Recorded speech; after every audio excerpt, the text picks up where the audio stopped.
My name is Kaiya Luevano. I'm in 4th grade. I'm from South Oceanside Elementary. I first got my idea for my story from thinking about like some kind of vegetable with legs and arms and like leaves like hair. So I thought of a carrot.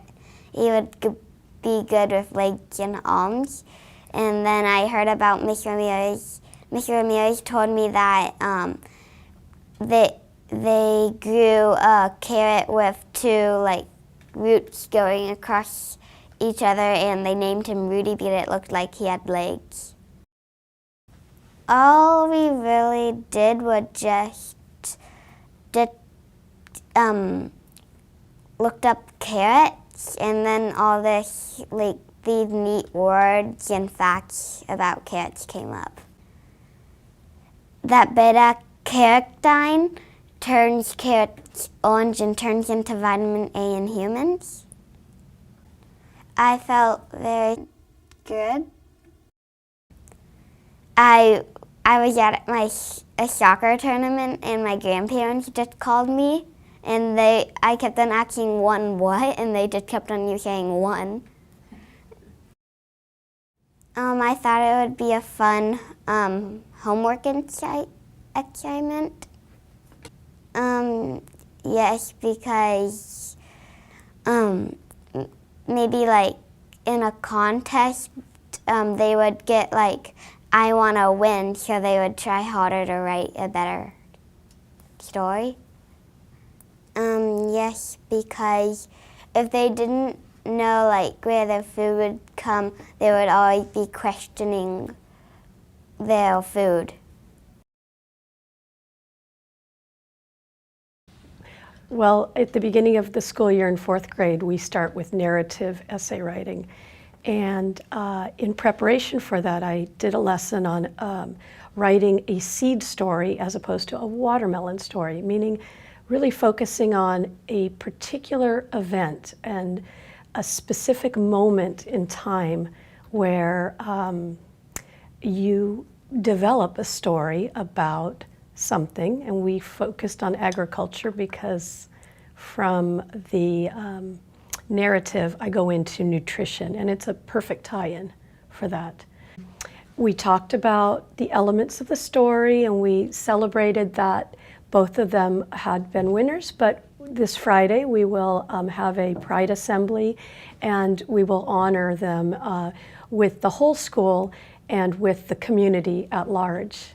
So we're looking forward to that. I think a lot of them didn't realize how big of a deal this was until they realized that the both of us were going to be out of school today because we were going to be in Sacramento. So I think now that we're not there, and then we're going to have this big celebration with the whole school, then they'll really kind of understand how big. But they've definitely been very supportive, very happy for her.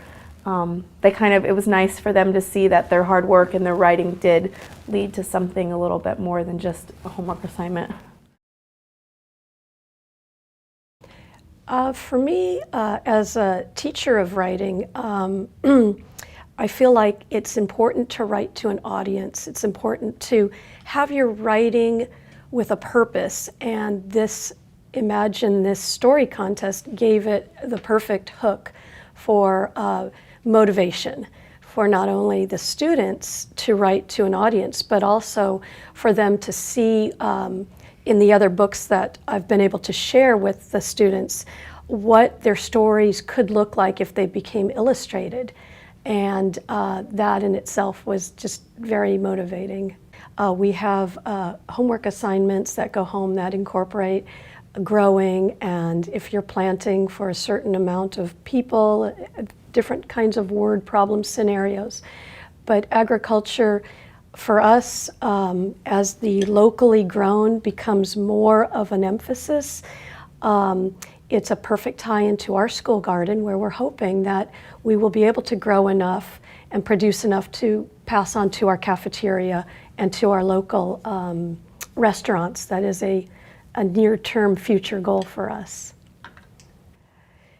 Oh, why is it important to teach somebody to fish so that they can feed themselves? That would be the rhetorical answer, and for that same reason, like kids knowing how to grow something, growing their own, they're more motivated to try these foods. And I've had kids come to the garden who have never had broccoli, but will take some flowers off of the broccoli, or they'll take a snip of the broccoli, and all of a sudden they realize, I like broccoli.